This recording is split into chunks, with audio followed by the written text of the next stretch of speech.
le Cameroun se situe dans une phase de modernisation de son système d'état civil et en termes d'obligations déclarer et d'enregistrer tous les faits d'état civil, l'élaboration d'un plan stratégique 2025-2029 adressé les défis liés de la mise en place de l'ancien plan stratégique et le diagnostic actuel du système.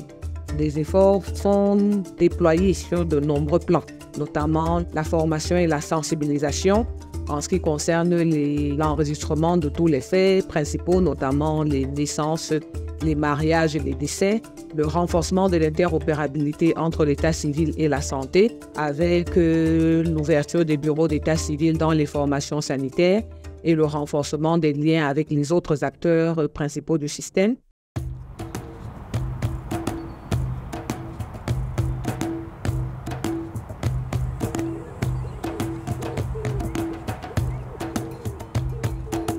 Que le système d'état civil actuellement, nous avons deux façons de produire des actes. Nous avons les formulaires manuscrits qui sont pour le moment les plus utilisés partout au Cameroun. Actuellement, nous sommes en train de préparer la formation de nos cadres pour pouvoir les permettre de migrer sur les actes manuels aux actes digitaux. Nous avons incité beaucoup de maires à entrer dans ce processus. Et puis, la commune a sollicité à cette période l'appui du BINEC pour digitaliser sa commune.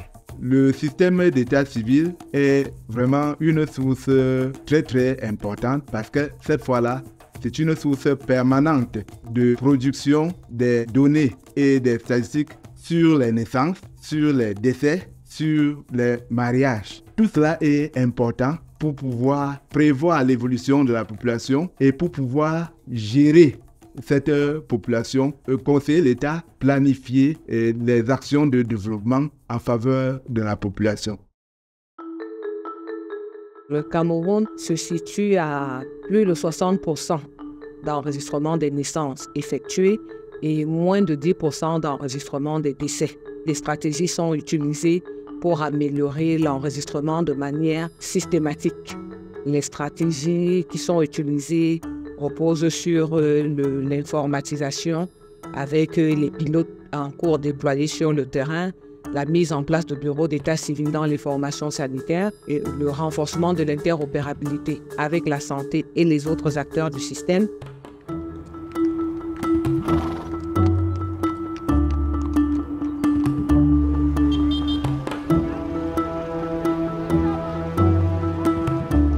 Les stratégies les plus efficaces par rapport au plaidoyer d'enregistrement d'actes de naissance et de décès, c'est d'abord, premièrement, la multiplication des centres secondaires d'état civil.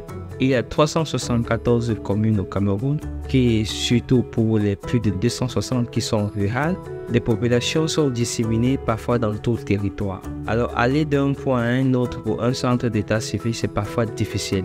Dans Djombe-Penja, nous avons bénéficié de l'accompagnement du BINEC et de son partenaire Vital Stratégie pour la création d'un autre centre d'état civil secondaire auprès de l'hôpital Saint-Jean-de-Marthe de Djombe, qui est l'hôpital de référence de Djombe-Penja et l'un du Mongo.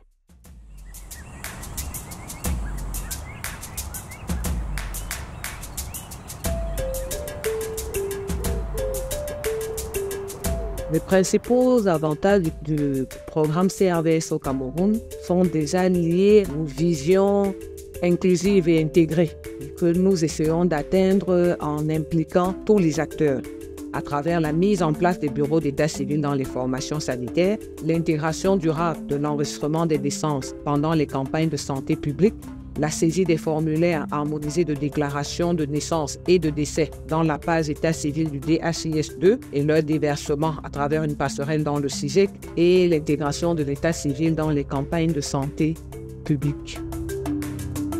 Le système d'état civil au Cameroun a l'enrôlement des partenaires pour soutenir cet élan de l'initiative donnée pour la santé qui est soutenue par Vital Strategies et Bloomberg Philanthropies. Notre engagement se justifie par l'importance de l'enregistrement des faits d'état civil pour garantir à tous les citoyens leur identité légale afin que leurs droits soient protégés.